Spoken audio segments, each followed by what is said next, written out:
that. We don't even know if this is working or not, but we're going to do it. This is my last meeting as the CNA president, and I just want to say to start that this has been a really meaningful endeavor for me to be part of this organization. I've met amazing neighbors. I've worked with amazing board over the past couple years, and each board's been a little bit different, but like very lasting relationships, very meaningful connections, both on the board and just in the community. And so I guess I just want to say, like, this is an organization that has meant a lot to me, and I'm very grateful for the people who show up consistently, the people who are here on one-offs, whoever shows up, it means a lot because we want to do well for the neighborhood, and we're here for you. So it's been a pleasure serving the community. So with that, we'll get into our May meeting. And we're going to start off, well, whatever. This is our normal agenda. No one cares about that. Treasurer, Dan Clark. Okay. This is my last meeting as a CNA treasurer, so I'm rolling off. Been a good 3 years. Been amazing working with this board. I feel very comfortable that they're going to crush it next year. So this is what we have in checking and savings. That's pretty much what we had last month. We have really good income this month. We sold our old tool shed that used to be at the elementary school. It's still there, but we sold it to G Road. So G Road now owns that tool shed. Mural Fest, we had some money come in from that, donations, tips, etc. And then we have about $1,300 in arena sponsorships, which is awesome. And almost no expenses. This is probably the lowest expenses we've had all year. So $300, that's pretty great. So that really made up for last month, which was, we had a lot of home tour money, so that was kind of the opposite. Giving program is still available. We have this. This is the last month of this fiscal year to ask for these funds. We actually just approved 500 out of, I think we're calling it art. It was kind of mixed between donations and art. So still have money. If you guys have programs you want to do, now's the time. And then the next board will refresh it to whatever they decide to refresh it to. So, yeah, with that, turn it over to. Way to go, Dan. I just want to note that the tool shed, even though we sold our tool shed that was at the elementary school, we have a new tool shed located on the Johnson's property, Brian and Beth over there. Brian runs the tool shed. He's stepping off the board as well, but will continue to run the tool shed. We have a formal agreement with them and how that will be since it's on their private property and all that. But tool shed is still up and running. And again, tool shed is available for active members at, it's essentially actual, electric tools, equipment, party equipment, all that sort of stuff at like a cheap or chairs, tables, etc. at a very cheap or affordable, low cost or free, even a lot of them. So make sure your membership is active to get access to that. Clara. It's not my last homework. Yeah!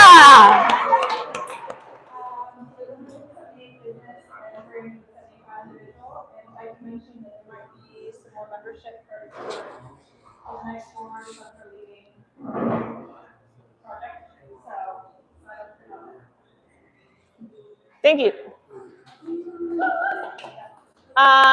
Ulysses, where'd you go? Is he coming? Does he see us? Does he see his name? Where'd he go? No, that's Javier. Javier, where's Ulysses? Hey, it's your turn. You're up. Host intro. All right, I'll be quick because I'm making drinks for everybody. All right, so my name is Ulysses, the owner of the restaurant here. I partnered with my dad. We have Casa Corazon as well. I'm sure a lot of you guys know me better. So this is our newest one. I hope you guys enjoy everything and come back another time and I can have a chance to serve you. All right. Thank you, Ulysses.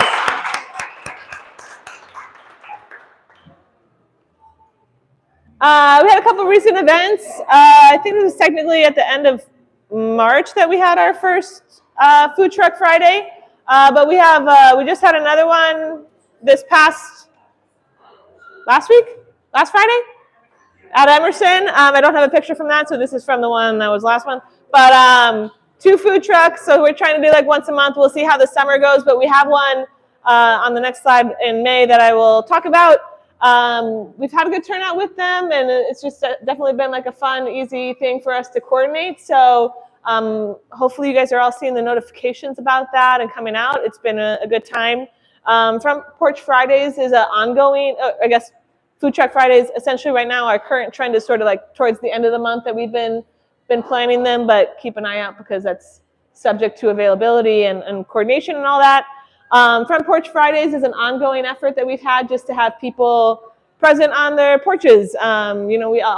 Coronado has a lot of craftsman style houses, a lot of bungalows, and just great porches for engaging with the community.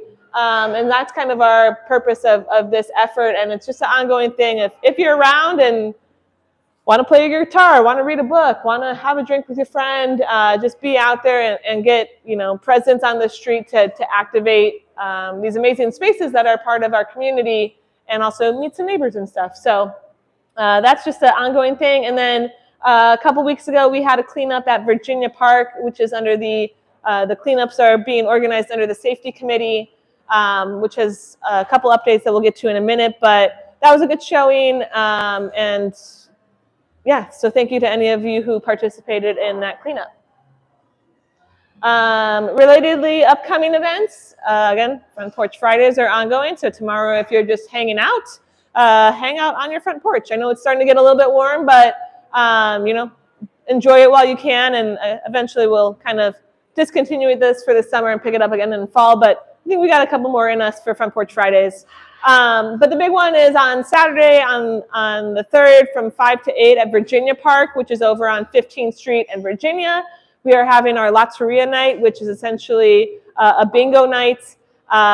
Kirsten has done an amazing job reaching out to artists. We did this event last year, was the first time we did it. This is now the second year in a row we're doing it. And all of the cards on Lotteria, so it's bingo, but instead of numbers, it is themes, different characters and stuff that get called, and the art is all drawn by local community members, local artists. So it's really amazing, really fun. There are prizes, there are like mini games inside, like in between the Lotteria games. There's the same DJ and MC that came last year, which did an incredible job. They were super engaging, good music, people were dancing. And then this year, instead of the hot dogs and burgers that we did last year, we have a food truck coming. And so that will be real tasty and delicious food. So all of the same things pretty much, and it's going to be a good time. So come on out on Saturday from 5 to 8. Anytime. The games are going to be rolling. You don't have to stay for the whole time. But the prizes do get sequentially better as we go on. So the later you stay, the bigger your prize may be. And these are just a couple of pictures from last year's Lotteria. So it was a good time. The CNA turns 40 this year. So we are having a birthday party in conjunction with one of our Food Truck Fridays, which is the May Food Truck Friday. So on the 30th, we're looking to do it at the same location across from the Coronado / Sunshine Market in that parking lot by the Music Center there on Oak and 12th Street pretty much. And we're going to have a cake. Shout out to Clara, she's the cake queen and is organizing that, was adamant that was going to happen. But yeah, so it's a bit of a CNA celebration, but also we're putting it out in the next dispatch, which is hopefully going out pretty soon here. Kind of been delayed on that, but there's also a lot of houses turning 100 this year in Coronado. So that's pretty exciting that, we live, again, in a historic neighborhood, and so we just want to celebrate that as well. And we're trying to get yard signs and stuff for that. So we'll see if the timing works out. But either way, there will be ongoing celebrations for the CNA and for the historic homes in our community turning 100 this year. So put those on your calendar. Safety updates. Laura, I don't know if you want to speak to this. Okay, so a couple updates. I know. So we are still meeting monthly. So yeah, please come and join that. It should be posted on the website and all that. We have our next park cleanup on May 10th. I think we might bump it up a little bit earlier if it's too hot that day, but please come join us. It's going to be in Coronado Park. We might do a walking cleanup down 12th Street and then maybe go to AZ Wilderness or something afterwards. So please come, should be fun. I'm also working with AZ Wilderness to do a Miracle Mile McDowell Road cleanup before it gets too hot. So more to come there. I think we're going to try to do it before the end of the month too. So Okay. I will keep you all updated. Awesome. Anything else I should update? No, I would say the main one is that the Blackwatch grant is, we submitted it in December. The Blackwatch grant currently funds the dispatch as well as some of our safety initiatives. It's paid for. Hopefully everyone received the flyer, like the postcard size flyer with the safety resources on it. That was mailed out under the Blackwatch grant, but under the current fiscal year. So that ends in June. And so hopefully we should be finding out if we were awarded the next round of grants in the next month or so. So under that grant, we applied for, again, the dispatch, and then as well as some bulletin boards around the community. We already have some at like Coronado Park, and a couple on Oak and throughout the community, which the Blackwatch grant includes new ones as well as refurbishing and fixing up those existing ones because it's pretty difficult to staple anything to those now, and the paint's all faded and stuff. So giving those a new pop of color and fixing them up so they're useful. So hopefully we get that, but that should be in the next month or so that we find out. Any questions about safety committee items? Cool. Thanks, Laura. Okay. It's election season, baby. Hopefully everyone got 1 million texts from us about different voting and then registration. I'm just kidding. Hopefully no one got any texts about that. We are just going to jump right into it. So we're going to call up the people who are running for the positions. I don't have a slide on it, but essentially at this meeting, everyone will introduce themselves, say a little bit about themselves, what position they're running for, and then tomorrow we'll open elections. You'll get an email if you're an active member, and it'll go for a week, and then we will announce next weekend the next board. So with that, we'll start with the directors. Gabrielle, I know you're holding a baby, so if you don't want to come up. Good morning, Christine. This is Cruz. I've been in the neighborhood for 3 years now, but I'm a Phoenician. I've lived here almost my whole life. And it's my second year applying to be a director. And I help with a lot of the social stuff and graphic stuff, and then the home tour.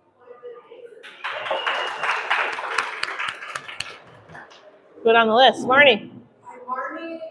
Moved to Coronado in 2018. I work right up the street at the VA hospital. I was on 11th Street. I love Coronado. It's been a pleasure to serve the board and the community for the last year. And I'm even more excited to get involved next year. I learned a lot, and you guys have been great mentors. I don't know, I'm just excited about it and looking to work.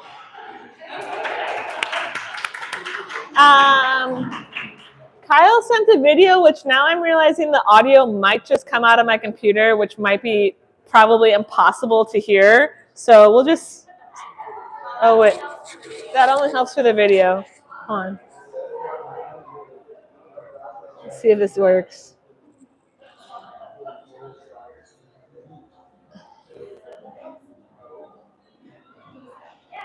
It might not even work. Is there a closed caption thing? Yeah, it's not even coming out of my speaker. Okay, this is Kyle. I only listened to the beginning of it, admittedly, but he has 2 kids. He lives in Coronado and is really excited about it, is what I got from the beginning of it. Did you listen to the whole thing? Was there more to add about Kyle? Yeah, he just really loves the neighborhood. I heard what he does now, but he's also been a pastor before. He now works in their family business. His wife is a real estate agent. He knows her.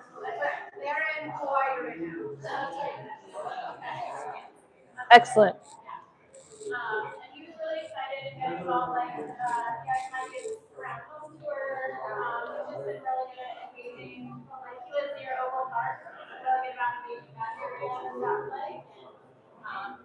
They started like a neighborhood kickball for the kids, and it's like been ongoing, rain or shine, every Sunday afternoon. And now it's like 30 people who end up going to Oval Park. Oh, that's awesome. Wonderful. Laura, you were just up, but you're back up. Hi, you may remember me from a couple minutes ago. I've been in the neighborhood since 2021. I live at like 16th Street in Coronado. You may have been to my house on home tour. We were on home tour this past year. Really excited about figuring out ways to activate the park. We've been doing like free stuff, swap meets on occasion. I've also been organizing the like community cleanups and stuff like that. I'm so excited to do more things like that to get our community engaged and activated and fun.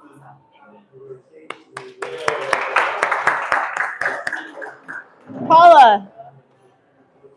I'm Paula. I graduated in neighborhood. I moved in around January. But I've lived in this country since about 5 years. So I built a community. I took private volunteering home tours. I wanted people and really loved it. And once I got more involved, my day job, I'm a civil rights attorney for the USC. But I have a lot of different community organizing experience in arts, public service, and I used to live in co-op in California, and so there's a lot of community organizing and there. So I'm just really excited to jump in and help out the community however I can. I have a couple of ideas for events, like maybe a community backpack for people who bring in their textiles, stuff that they don't like, or repair cafe where we have leaders that skills like selling repair mechanisms, share their skills with others who want to use tips and give things to life, and also just helping out a lot of great events that are doing.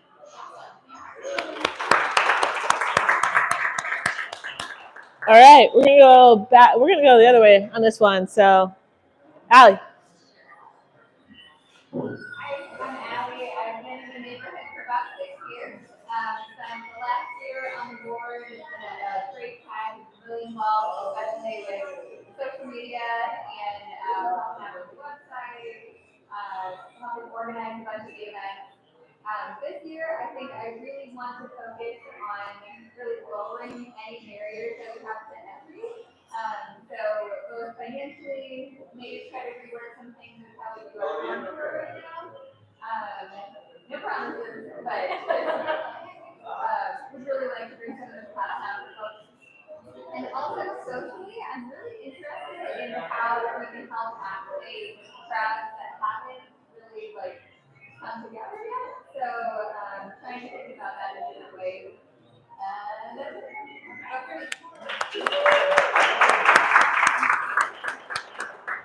We heard a little bit from our secretary, but Clara, you got to say it again. Stand up. Hi, I'm Clara. I've been in the neighborhood for almost 5 years. On the board this year, I was just in charge of sending out emails. So if you see last day, that's me. I really enjoyed your email campaigns. I got a little bit in event planning with the Big Trip Fridays. So I'm excited to be doing that next year. That's really fun. Getting to know my neighbors, so many doors.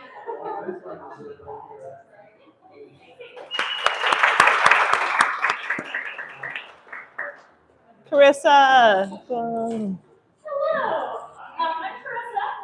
Served this past year as director, and I was new to Phoenix at the moment, so jumping into this role was a way to get to know the neighborhood and people, and it's been fantastic. And so I'm very excited to continue on.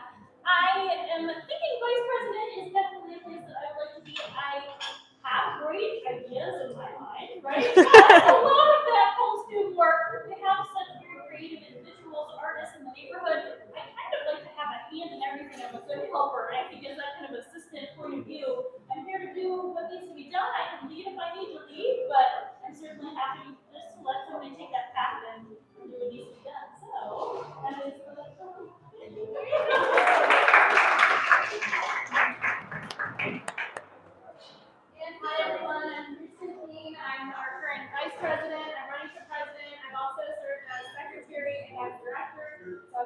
board for 3 years now, which is the same amount of time I lived here. So I just jumped right in. If you've heard any of my podcast episodes with the two Ryans, I just tuck and rolled right out of the moving van into the CNA. I've had so much fun. The CNA is exactly how I made friends here. And really was able to get back to the community right away. I'm excited to help lead this organization, but at the same time, what that really means to me is empowering all of you to be involved, to empower all of you to initiate the events that you want to see, the things that we haven't done before that would serve the community well, but also make sure we're keeping the favorites around. What else? I've been doing a lot of cool things this past year, and we're connecting with other neighborhoods that are similar to ours, like Midtown, like Willow, like Garfield. I've been part of a neighborhood accelerator program on behalf of the CNA. That was like a 10-week program, and I finally finished that up. It was really, really rewarding, and I can recap that another time.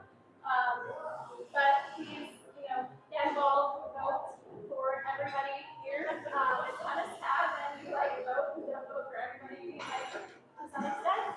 But we appreciate you being here. Hope you stay engaged. Come to our meetings, come to our events. Be a paying member if possible. That's great for us. But thank you all. And yeah, hopefully I'll see you next year in person.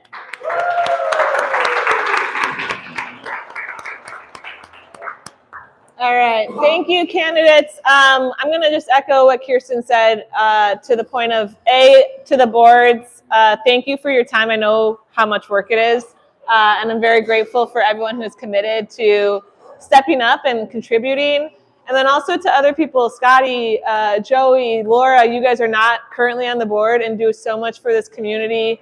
And just it takes more than just the 9 people who are on this board to get stuff done. And so to Kirsten's point about engaging, it takes us being a resource to the people here to get stuff done, because we're 9 individuals who have daytime jobs, and we need other people to help us really implement the changes and ideas that this awesome community has. So I'm going to pivot now to Ed and Nicole. Sure, is this working? Oh, is someone on there? Do we have people on there? Oh, nice. Thank you so much. Wow, I gotta find the podcast. My gosh. Thank you so much. Or I can help you out while you get mic'd up. That'd be great. Thank you so much. Okay, you're mic'd up. All right, hopefully that works. Hi, everybody. My name is Ed Hermes, and I'm really excited to be here and excited to get the invitation to come today. First of all, what a cool neighborhood you guys have. I am very impressed with everything. Coronado, you guys rock. I am so impressed. I am the neighborhood association president of the Carnation neighborhood. Does anybody know where Carnation is located? Okay, all right. We're working on that, all right? That's one of our endeavors. I had a hand here, maybe? No, I was guessing Osborne 11. Close. We are the neighborhood that is on Indian School, between Indian School and the Canal, and then between Central and 7th Avenue. So we encompass wonderful things right next to the VA that Marnie mentioned, Steel Indian School Park. We just had a concert there we did by the community. We're doing a lot of events. We're on Melrose. Kind of our tagline, unofficial tagline I'm trying to get to stick, is where Melrose meets Midtown.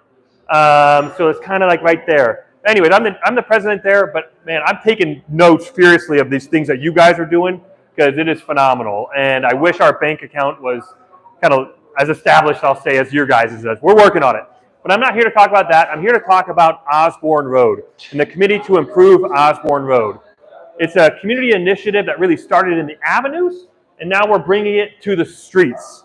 And that's, as we've been meeting with folks in the streets, we met with the Witten Neighborhood Association not that long ago. And somebody, I don't know, maybe somebody here just reached out online and said, would you come and talk to us at Coronado about improving Osborne Road? I said, absolutely. What we're doing right now is trying to build that community support to improve Osborne Road, to make it a really nice east-west bike and walk route, which we don't have. So I'm going to talk to you a little bit about that journey and kind of where we are, where some of the wins we've done so far, where we're going, and hopefully how Coronado can be a part of that and can help out with that, because really it affects all of us neighborhoods in this kind of broader, greater Midtownish area. So I'm just one of the members of the committee. We also have some of our other members. Nicole Sanderson is here as one of our members as well. But we really are just a scrappy group of community leaders who are trying to make this change, bring this about on both sides of the avenues. We are certainly, we're young, we're new, we're certainly not even 40 years old or even not even 40 months old. We're looking for new people, more people to get involved. So if you're interested after this, please let me know. Okay, what's the problem we're trying to address? We have no safe east-west route through kind of what I'll call the broader central Phoenix area. If you look at a map, and Nicole can actually tell a story of how I got connected to Nicole. If you look at a map, it says that Osborne Road should be that east-west bike route. If you actually take it, you're going to be terrified. Even just trying to walk on it right now, trying to bike on it. That's how I connected to Nicole. She sent me an email saying, I'm also the chair of the Street Safety Commission for the city of Phoenix. She sent me an email saying, I tried to ride Osborne Road as I was instructed to because it's supposed to be a bike lane there. I was terrified. And I said, well, you're not the only person that's reached out. Let's get together. Let's try to solve this. Unfortunately, in Phoenix, we've seen traffic fatalities increase precipitously in the last 10 years.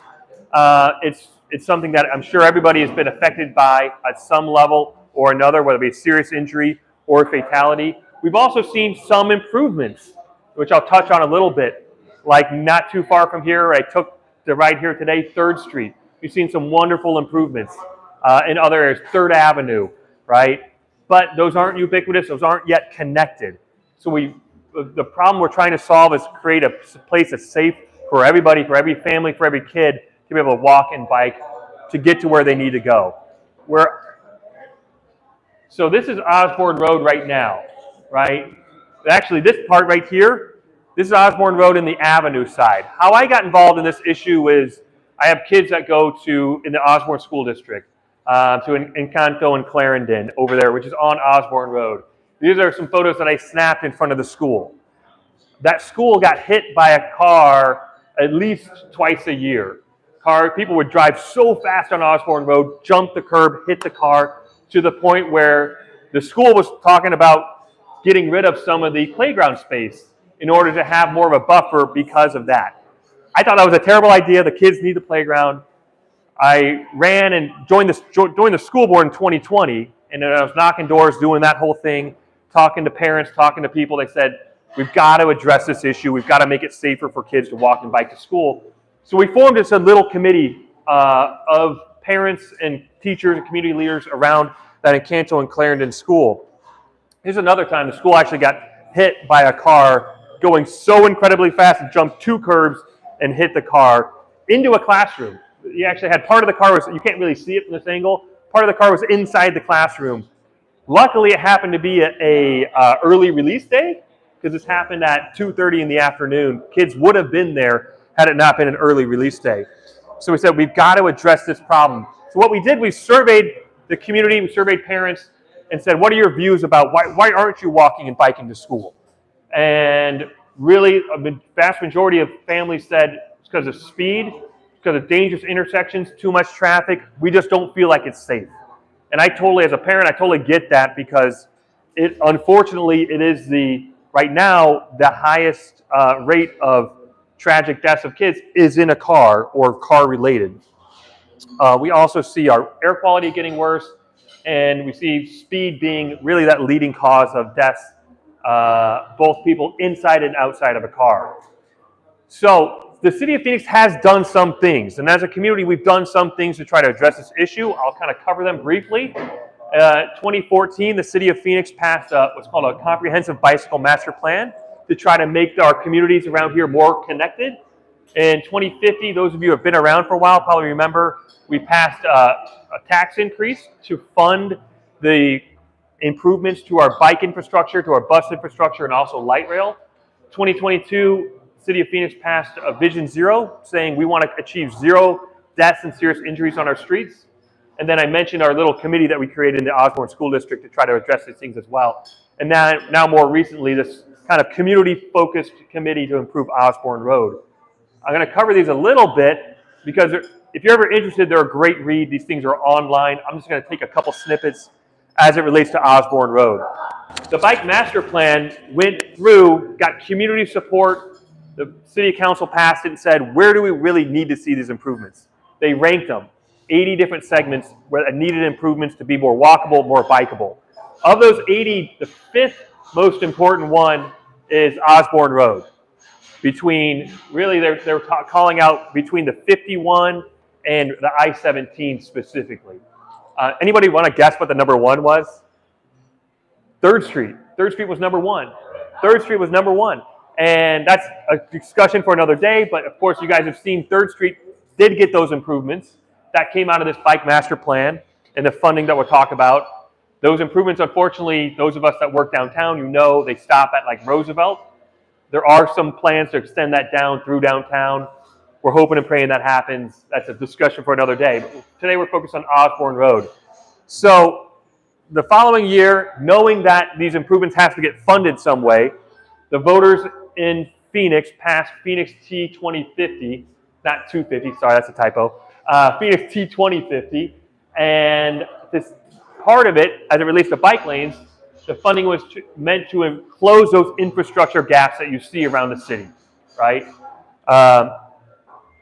I mentioned in 2022, the city passed Vision Zero saying we really want to get serious about this problem. The city created a committee. We meet, I'm a part of that committee. We meet, our next meeting is May 14th, 2025. So if you're especially interested in these issues, come down. We're meeting at 5 p.m. at the Public Transit Building to talk about how to address this in a very comprehensive way. I talked a little bit about the Safe Routes to School committee that we did and in Canto-Clarendon area. We got started in 2021 when we started seeing traffic really come back and be even faster than before, kind of as COVID was letting up, school was getting back into session. We did studies, we did surveys, we canvassed the neighborhoods and said, what do you want to see? When we got started, a lot of people said, you can't do it, you can't make it happen. People have tried it before, you can't make it happen, it won't happen. We got it done from 19th Avenue to 11th Avenue. If you go there today, you'll see a beautiful bike lane, North Park Central neighborhood, Woodland Park, St. Gregory's, Carnation certainly, all work together to bring it about and make it happen. And it's wonderful. People who live closest to Osborne love it, and the school certainly, and the kids love it. That's us. That's me and the kids right over here, and that's us celebrating it right over here. We had a blast. So now you can go from 11th Avenue all the way down to I-17. You have a bike lane. It's beautiful, and it's been a really big boon for that neighborhood. Unfortunately, it stops at 11th Avenue, right? So even as a school district, we were asking for it to at least connect to 3rd Avenue, so we're connecting to that bike lane.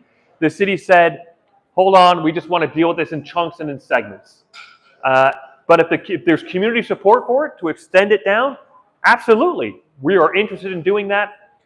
As part of the Phoenix T 2050 I mentioned, there's a voter mandate. The city has to create 1,080 new miles of bike lanes by 2050. So we've got a long way to go. So the city, I work with them very closely. They say, if you bring the community support and the community wants this to happen, we'll do it because we have to identify more places to put bike lanes.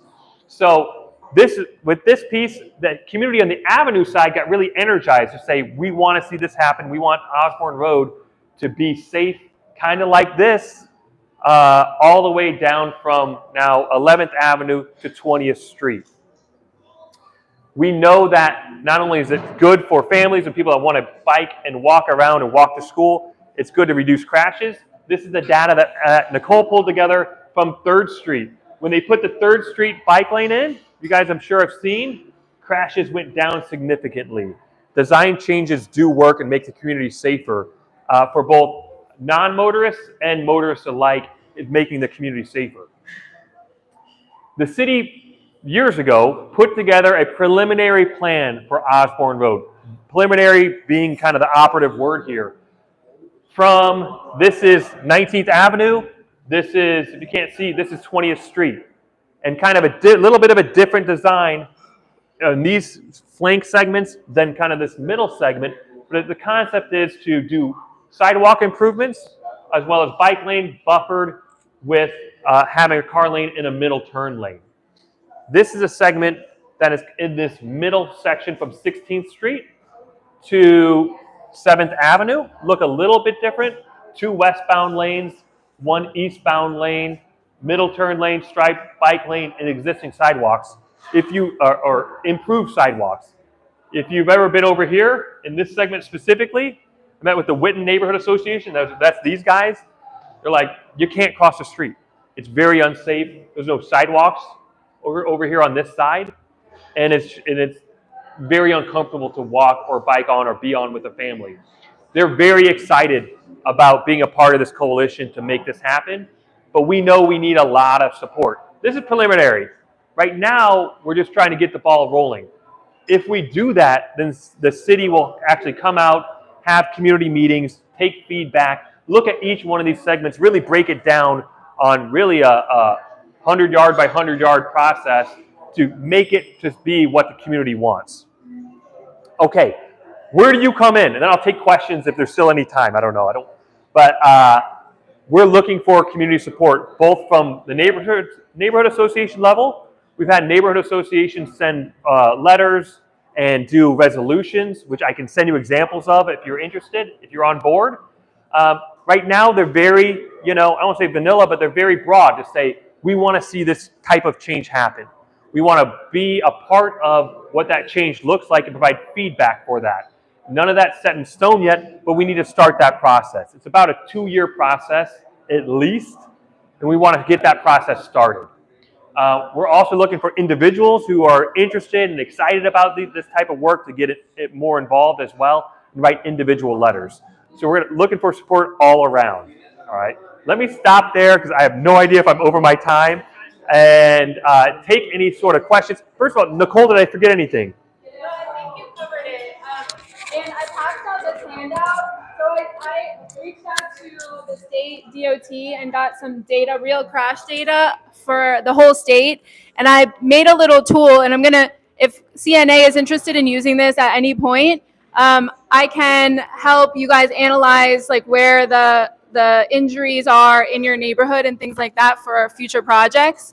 But I basically crunched the data, and you can see it for yourself, that there's a disproportionate impact on vulnerable road users on Osborne. There's a lot of injuries, a lot of crashes. I think everybody who sees this is pretty shocked at just the sheer numbers.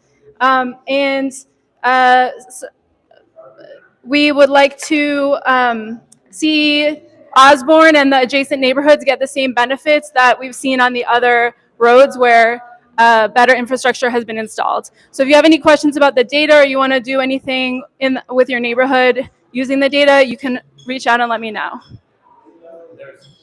If I could add something, I met with the streets department, City of Phoenix Streets Department recently, and worked with them on 3rd Avenue and on Osborne, and they said, shortly after we got that Osborne Road piece that I talked about from 19th to 11th, it was the month later, gentlemen walking on Osborne Road near 3rd Avenue, where we don't have a bike lane, where it's very fast. There's no buffer between the sidewalk. You're walking sidewalk here and you're walking very fast cars here, 35 miles an hour still. Gentleman tripped, fell into the street, struck and killed. That happened in 2023. And so, their point to me was, had that bike lane been built by that point, maybe you got hit by a bike and broke an arm, but would probably be alive here today. So those are the type of things that kind of motivates us to try to keep moving and try to keep improving those streets, and also just to make it more of a friendly, inviting place here in Midtown Phoenix. So any questions? Thank you guys so much for being here. So yes, Kyle. Yeah, hit me, buddy.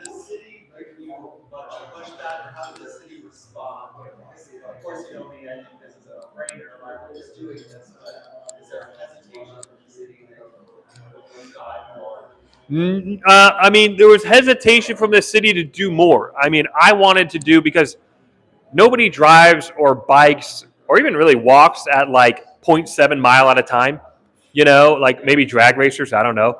But like people are going multiple miles. So like to me, it makes sense that when we're going out and we're working on Osborne Road in the Avenue side, I'm like, let's just, maybe just do the whole thing. Like at least let's bring it to 3rd Avenue. But the pushback I got from that was the city's like, we like to do it in chunks. We don't want to bite off too much. And I'm not exactly sure if that's a funding thing or community support thing. I don't know. And they said, well, let's talk about the next chunk, and kind of, I don't say a challenge, but kind of like show us the support, show us the community wants this. At this point in the Avenue side, they're like, yeah, Ed, we know you like it. We know you want it. But we're really looking for that support from the streets. And you guys have a lot of sway here in Coronado. Witten too, but Witten's a little bit newer. I mean, they're like kind of more like Carnation, they're getting up on their feet, doing some good things. But you guys really have a lot of influence, and we want to show them, hopefully, a unified front from neighborhoods that we want to go through this process and at least make some improvements and work with the city to make some improvements, whatever exactly that looks like. We'll work that out, right? Does that answer your question, Kyle? I got a plug, actually. Kyle's related. Kyle's one of your wonderful residents here in Coronado. Kyle and I are working on the Phoenix Bike to Work Day. Sorry to pivot real quick, but I want to give a plug too. Kyle and I are working on this. The county and Valley Metro used to put this on every year. They stopped. I don't know why, but they're not doing it anymore. So yeah. They are not doing it this year, and the county is not doing. I'll talk about that later, okay? But the county's not doing it either. And Kyle brought it to a group of other community leaders, and we all kind of decided, let's do it ourselves. Laura Pastor's office got on board and is helping out as well, which is phenomenal. Bunch of groups, Carnation Neighborhood, and a bunch of other folks are working on it. It is May 15th, 7 a.m., meet at Steel Indian School Park. Do register. You can check out the website, urbanphoenixproject.org/bike to work day. If you register, you get input for our raffle. You could win a bike. We have bike locks. We have bike lights. You can get a brand new free $500 bike by gumming. But even if you don't win the raffle, everybody who comes gets a t-shirt, and they're cool. They kind of look like this. They are cool. Free t-shirt and a free burrito. All right, yeah, free burrito. It is 7 a.m. Steel Indian School Park. We're riding down 3rd Street to Arizona Center. So come on down, win something. We're gonna have a good time. So that's my plug there. Any other questions? Yes, love your shirt. I just pulled up a fun fact, which was in fiscal year 2024, Phoenix installed 34 miles of bike lanes, which exceeded their goal of 30. Yes. And I don't know if you know this, but you do. What is like the criteria for how they decide where it goes? Like, is it community involvement all over the city that drives this, or is it like an engineering study? I could probably give you like a 20-minute answer on that question, but I'm going to give you like a really short version. It's supposed to be driven by that bike master plan, because the bike master plan did 3 tiers to say, here's what it is. Here's where we want you to focus. 3rd Street, like I said, is number 1. That's what it's supposed to be. The reality is it's a mix of that plus community support. The city doesn't want to get some big hoopla, right? So if we're not perceiving community support, we're not going to move forward on it. And then there is a cost component. If you look at that, and which some of those are, they're in kind of some what I'll call low-hanging fruit, maybe not as populated areas where they're just doing repaving and restriping. They go, it's pretty cheap. Let's throw some bike lanes down here. It's cheap, but they're not really the most used. Yeah, they're not the most well thought out. But 3rd Avenue is a great example. It was on the list of priority. Wasn't going to happen, but the neighborhoods got together on the Avenue side and said, we want it to happen. Pushed really, really hard. So that's kind of that model that we're looking at. If you look at that, probably the same exact thing you saw, because we just had a presentation about it recently at our Vision Zero meeting. It's supposed to be 31 miles a year. Right now, they don't have enough identified for 26 and 27 to meet that 31 mile a year mandate. So they are looking for more areas. Good research. Yes. Yes. Question.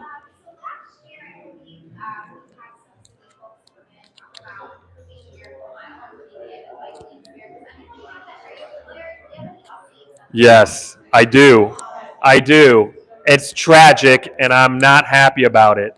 And I didn't come prepared to talk about it, but because I could email you guys some information, you probably already have it, and I'm really not happy about it. But the city streets department decided not to go forward with the improvements, despite the really with anything. They go, we might plant some trees, and I'm like, what? This is the amount of support that the community gave for that project. And there are people, I mean, I don't work at the city. I have a day job. I work at a law firm, and but like this, a lot of people, kind of your middle management types from the city, like grab my shirt and they say, "We're not happy." Like there's also people who are interior, like aren't happy with that decision. It's a very controversial decision. I'm kind of an eternal optimist. I don't think it's a permanent thing. If you guys would maybe push back on that, I think there's maybe some flicker of a hope to undo that. But right now, the decision is not to move forward with any improvements to the Miracle Mile, which I think is a gosh darn shame, because if you make that walkable and you make it, safe for that somebody can push a kid down, in a stroller down McDowell, that would dramatically improve the Miracle Mile. So sorry to break the bad news. I'll add two things on that. So McDowell is one of the most injurious and deadly roads in the city. So if you want that data to help you out, I can give it to you. And I can also say I'm the secretary of the Downtown Neighborhood Association, and we have had some success just writing strongly worded letters about these types of projects. Recently, the city was going to rip out a median on Van Buren. Van Buren is rough. We cross it every day. It's very uncomfortable, and they were going to take away a median that makes it a little bit better. And we wrote a strongly worded letter, and they backed off, and they're not doing it anymore. So that can work. Sometimes it's probably worth a try. You guys might have success if you get together with other neighborhoods and do the same thing. Yeah, absolutely. We can help with that strongly worded letter. That's one of the things. In addition, one of the things that we've done with other neighborhoods is they've sent their own letters. I would love to share those with you, what other neighborhoods have done related to Osborne Road, to hopefully have Coronado do something similar and collect those so we can show kind of uniform support for this. All right, unless there's any questions, thank you. I'll hang tight afterwards if you want to chat. So thank you so much. Thank you, Ed. Thank you. Yeah, thank you guys. That was great.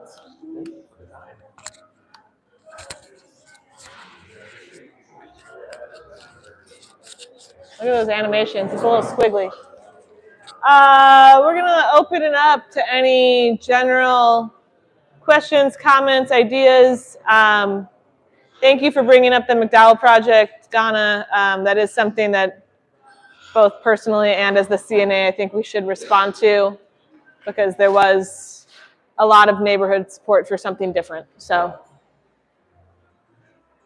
besides that, though, thoughts, questions, ideas, things you want to see or hear from us or other community leaders that we can bring in from the city? Joey. I think we should have like an affinity group with the dispatch or something, for the magazine. Like, I don't know if you want the board to be involved and me or whatever, but I really only want to do like the interviews and the layout. So it'd be nice to have rather than texting you now and again, you know what I mean? It'd be nice to develop like some sort of group. I like Facebook chats, but Discord or some other way. If people don't want to see the magazine happen quarterly, because I think we're about to eclipse that, and I don't think it matters. But I think it'd be nice to have a group that I don't necessarily meets, but communicates, produce content for the neighborhood generally. Yeah. But I don't know. Facebook message, that's what I would prefer, I think. If you guys are into that. But Yeah. The committees, yeah. Board members to help you with it. People volunteer or what? I was going to say, yeah, I mean, that sort of thing, as far as sort of like a branch of what the CNA does, those are always open to whatever format works best for the people involved. So I'm down to help you and work with the board to figure out what that looks like and who's going to be involved with that moving forward. Yeah. Okay.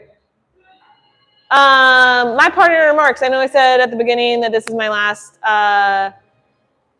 meeting as president, and I just want a little bit call to action.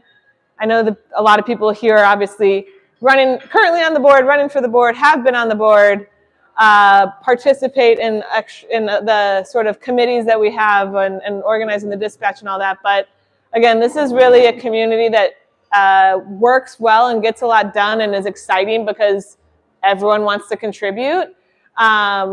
But just contributing ideas isn't always enough because, again, we're all volunteers. And so, it doesn't have to be all of your time. That's what the board is here for, consistency and stability. But if you have an idea that you want to contribute, also please come to the table and help with some execution in some capacity at least, because that's what helps make everything come to fruition. And there's really amazing ideas that come out of the people in this neighborhood, in this community. And I think it takes everyone to see some of that change that we want to see. So there's many different facets of creativity, of safety, of community building that come in many different shapes and forms. And I've been honored to be part of it. I've been honored to help facilitate it. And I just want to thank you all, and the current board in particular, past board members who are here, because I know I've been president for a couple years now, but could not have made the progress on many different initiatives without the help of all of you. So thank you all very much. I really appreciate it. And I really appreciate, again, everyone who's here tonight, because the board is just the board and we're nothing without the community behind us. So thank you.